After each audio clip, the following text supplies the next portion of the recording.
అమరావతి రాజధాని నిర్మాణంలో మరో కీలక ఘట్టం నమోదైంది. ఆంధ్రప్రదేశ్ హైకోర్టు భవన నిర్మాణానికి సంబంధించిన రాఫ్ట్ ఫౌండేషన్ పనులు అధికారికంగా ప్రారంభమయ్యాయి. మంత్రి నారాయణ ప్రత్యేక పూజలు నిర్వహించిన అనంతరం నిర్మాణ సంస్థ ప్రతినిధులతో కలిసి పనులకు శ్రీకారం చుట్టారు. B+G+7 అంతస్తుల్లో ఐకానిక్ భవనంగా హైకోర్టు నిర్మాణం చేపడుతున్నారు.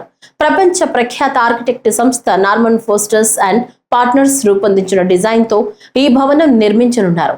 మొత్తం 21 లక్షల చదరపు అడుగుల విస్తీర్ణంలో 52 కోర్టు హాళ్లతో హైకోర్టు రూపుదిద్దుకోనుంది. ఈ సందర్భంగా మాట్లాడుతూ అమరావతి నిర్మాణ పనులు వేగంగా కొనసాగుతున్నాయని తెలిపారు.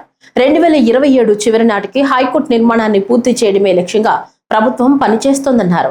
గత ప్రభుత్వ అవకతవకల కారణంగానే అమరావతి పనులు ఆలస్యమయ్యాయని మంత్రి ఆరోపించారు. ఈరోజు హైకోర్టుకి సంబంధించిన బిల్డింగ్లో ఒక పార్ట్ని యాక్చువల్గా ఈరోజు ఈ యొక్క ఎవరైతే ఈ యొక్క కాంక్రీట్ ఈ యొక్క టెండర్ని దక్కించుకున్నారు ఎన్సీసీ వాళ్ళు ఈరోజు యాక్చువల్గా వర్క్ స్టార్ట్ చేశారు.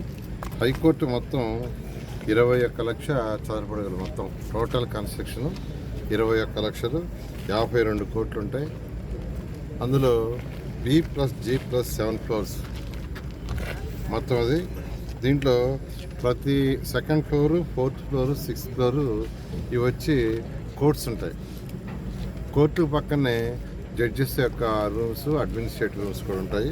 అదేవిధంగా 8th ఫ్లోర్లోకి వచ్చే లోపల CJ hall, community halls 8th ఫ్లోర్లో ఉంటాయి.